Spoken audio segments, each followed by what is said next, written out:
Anda kembali bersama kami di Sindo Malam. Pemirsa, Kapolres Bualemo Gorontalo AKBP Sigit Rahayudi mendapat perlawanan dari penambang emas ilegal yang tak mau ditertibkan. Kapolres bahkan mengamuk saat ia dan personelnya diancam akan diadukan ke pejabat utama Polda Gorontalo. Anggota saya, abang punya bukti. Abang punya bukti. Abang punya bukti. Kenapa minta saya? Saya tidak. Adu mulut terjadi antara seorang penambang ilegal dengan Kapolres Bualemo Gorontalo AKBP Sigit Rahayudi. Peristiwa ini terjadi di Mapores Bualemo.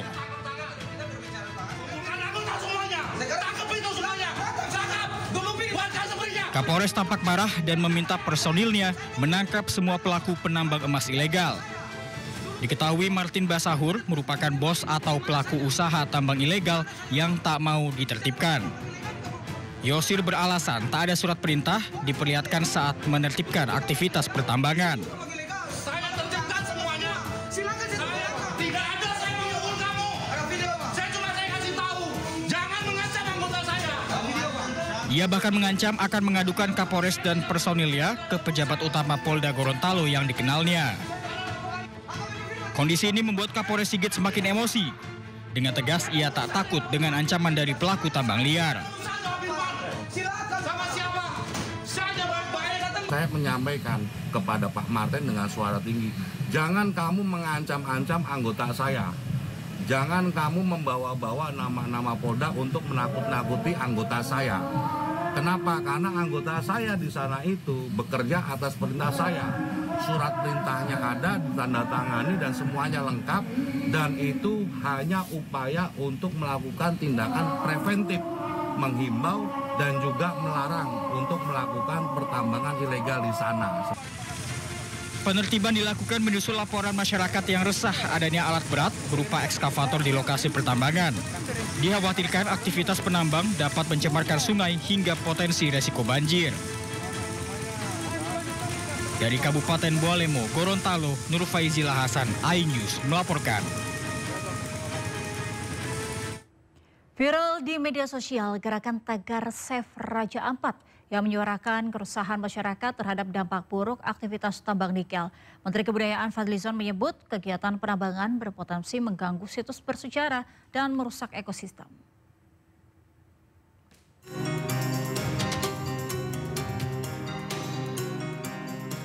Ramai-ramai warganet menggaungkan gerakan Save Raja Ampat buntut dari aktivitas penambangan di sejumlah pulau yang mengancam kerusakan cagar budaya, ekosistem, dan keindahan alam. Menteri Kebudayaan Fadlizon menyatakan aktivitas pertambangan nikel di sejumlah pulau di Raja Ampat, Papua Barat Daya perlu dihentikan sementara. Menurutnya kegiatan penambangan itu berpotensi mengganggu situs-situs bersejarah, merusak keindahan alam dan ekosistem yang ada di Pulau Raja Ampat.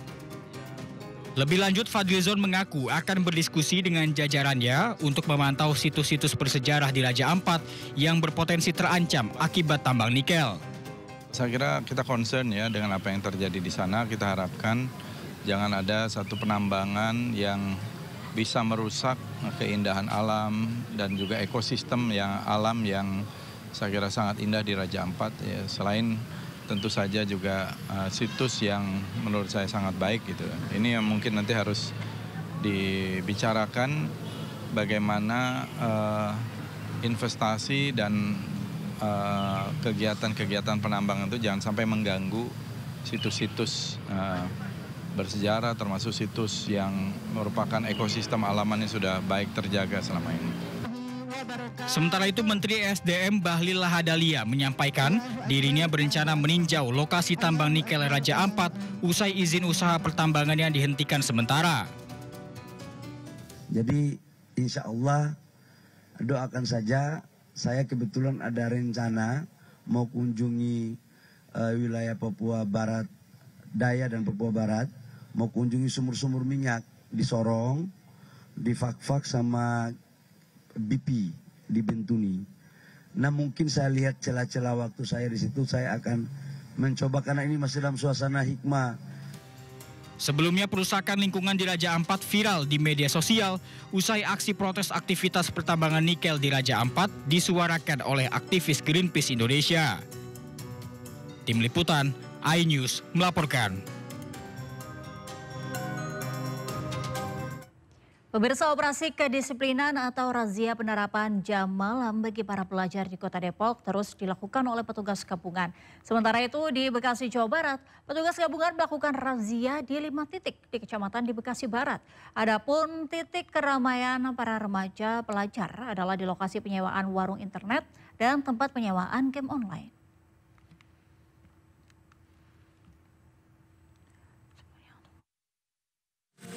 Petugas gabungan TNI Polri dan Satpol PP Kota Depok melakukan operasi di sejumlah lokasi, bahkan hingga ke permukiman warga. Mereka berpatroli masuk ke jalan-jalan perkampungan dengan sepeda motor. Upaya ini dilakukan guna menertibkan para pelajar yang masih berkeliaran hingga larut malam. Tak hanya di lingkungan tempat tinggal warga, razia jam malam ini juga dilakukan di tempat-tempat nongkrong para remaja yang berstatus pelajar. Kendati demikian, saat ini razia yang dilakukan baru sebatas himbauan bagi para pelajar yang masih terlihat berada di luar rumah di atas jam 9 malam. Ya, kita mengimbau untuk para putra-putri kita yang masih bersekolah, tidak boleh lebih dari jam 9 malam, harus segera kembali pulang ke rumah. Operasi jam malam dilakukan seluruh aparat di wilayah Jawa Barat. Hal ini dilakukan sebagai tindak lanjut dari instruksi Gubernur Jawa Barat Deddy Mulyadi terkait memberlakukan jam malam bagi para pelajar.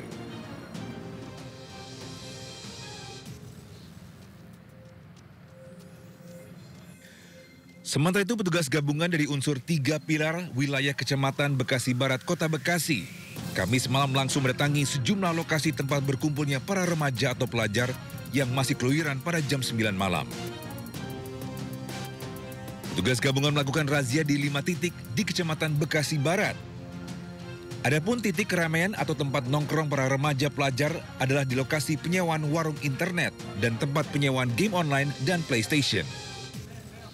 Saat didatangi ditemukan puluhan pelajar masih asik nongkrong bermain game. Kami mendapatkan ada sekitar kurang lebih 30 pelajar yang masih bermain warnet dan PS. Razia jam malam masih sebatas himbauan dan sosialisasi dari surat edaran Gubernur Jawa Barat. Tim Liputan iNews melaporkan. Sebelumnya untuk mengurangi tawuran hingga geng motor, Gubernur Jawa Barat Deddy Mulyadi memberlakukan jam malam bagi pelajar. Nantinya para pelajar tidak boleh berkumpul bersama teman-temannya setelah jam 8 malam.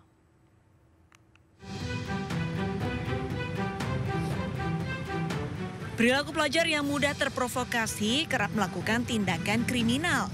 Menyikapi hal ini, Gubernur Jawa Barat Deddy Mulyadi akan membuat kebijakan penerapan jam malam bagi pelajar. Nantinya bagi para pelajar tidak boleh berkumpul bersama teman-temannya setelah jam 8 malam. Dari peraturan ini diharapkan para pelajar sudah berada di dalam rumah untuk belajar. Di jam-jam tertentu mungkin saya akan memberlakukan pada hari-hari belajar itu tidak boleh lagi nongkrong di atas jam 8 misalnya. Karena kan mereka harus di rumah. Karena ketika di luar itu godaannya terlalu banyak sehingga hari ini saya juga bersyukur di berbagai tempat mengalami penurunan. Anak-anak mulai bersekolah dengan baik, tawuran mulai menurun, kemudian juga anak-anak sudah senang berjalan kaki. Ini kan sebuah sinyal bahwa seluruh kebijakan akan berjalan manakala dilakukan secara sinergi. Jangka panjang, harapan dari kebijakan ini adalah mengurangi risiko tawuran hingga aktivitas geng motor yang meresahkan. Deddy juga melarang pelajar ke sekolah menggunakan kendaraan motor jika belum memiliki SIM, kecuali sekolahnya tidak bisa dijangkau dengan kendaraan umum. Dari Bandung, Jawa Barat, Ervan David iNews melaporkan.